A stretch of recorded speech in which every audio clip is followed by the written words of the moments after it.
Welcome to SOC4461, Senior Symposium, Do Avatars Dream of Digital Sheep, Social Media and Society. I really hate the fact that I'm writing this instead of greeting you in person. This class is supposed to be a culminating experience and is designed to be collaborative. But alas, not so much this year.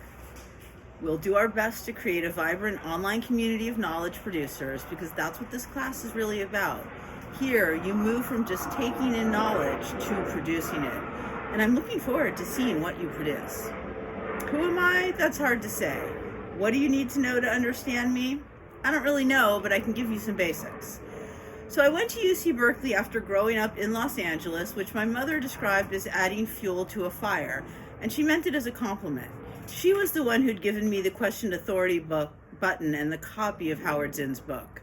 She worked in social services, and from my father, a faculty at UCLA, I grew up hearing how championing transit equity was a way to combat racial and gender inequities. He even served as an expert witness for the bus riders union. So when I arrived in college, I was proud to be in the first UC freshman class that had no ethnic majority. Diversity and inclusivity were key values my parents, teachers had championed. At UC Berkeley, one arrived without a major and declared at the end of sophomore year. So I shopped, taking a range of undergrad classes that could be a good fit for my major or would work for GE otherwise. Sociology felt like I had finally found a place that I fit in. I used to say I always felt like I was looking at the same thing as everything else, but standing much further back. And sociology felt like a whole bunch of people standing further back. I was lucky enough to take classes from top race, class, gender, sexuality, and stratification scholars. People who made sure I understood that there were more questions than answers. And that learning how to answer questions in social and historical context really mattered. My first sports sociology class captivated me, and even though I struggled, a sophomore in a class meant for seniors, I persevered. Each class I took, my grades got better and it got easier. The final exam in my third sports sociology class was actually fun. My professor gave us an ad and just said, analyze it.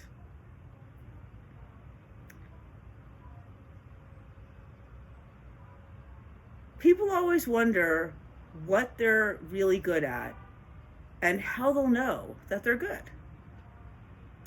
It's when you're working hard and having a great time.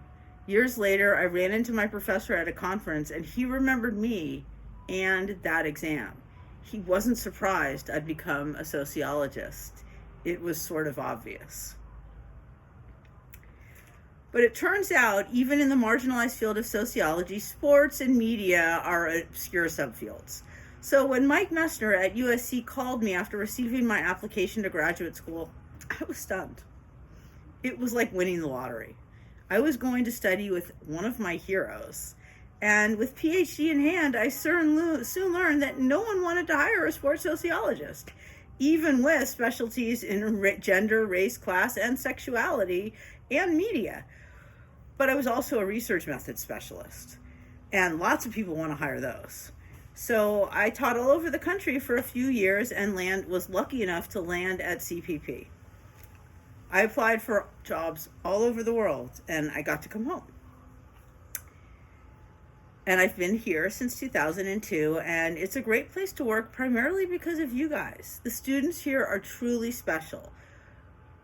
I say this not to curry favor, but you guys are open, honest, and engaging in really unique ways, so thank you for that. I'm always challenged to think more deeply because of the questions you ask me.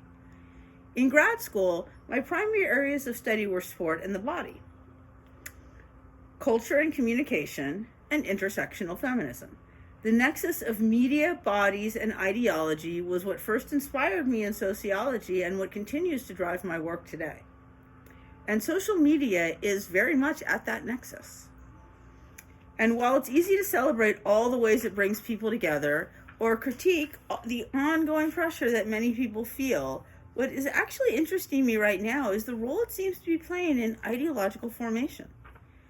Over the last few months, I've been challenged to think more deeply about the social world, its possibilities, its assumptions, the critiques, really than at any other point in my life. And it's glorious and painful and terrifying. And I will do my best to find ways to bring us together online to discuss and grow in these challenging times. Sociology is about sitting with uncomfortable truths. Sometimes we can act, and sometimes these things cannot be fundamentally addressed immediately. But maybe we can chip away at them. And at this moment, the foundations of power are crumbling as critical race theory, feminist theory, disability rights theory, queer theory, and a host of others chip away at the ontological and epistemological foundations of Western thought. That's a mouthful, right? Audre Lorde wrote, "The master's tools will never dismantle the master's house." And I am taking this moment to really consider how to dismantle and how to build. How to create new tools and how to be open to allowing these tools to rebuild me. The thing I love most about sociology is the process of dismantling everything that makes people feel small, ashamed, less, unworthy, and helping find ways to build a more inclusive world. This may mean sociology is rendered obsolete or must be dismantled, and that's okay. I truly am inspired by so much of what I'm seeing and hearing right now. But I am also terrified. Several of my family members survived Nazi concentration camps, and the description of what preceded that haunts me.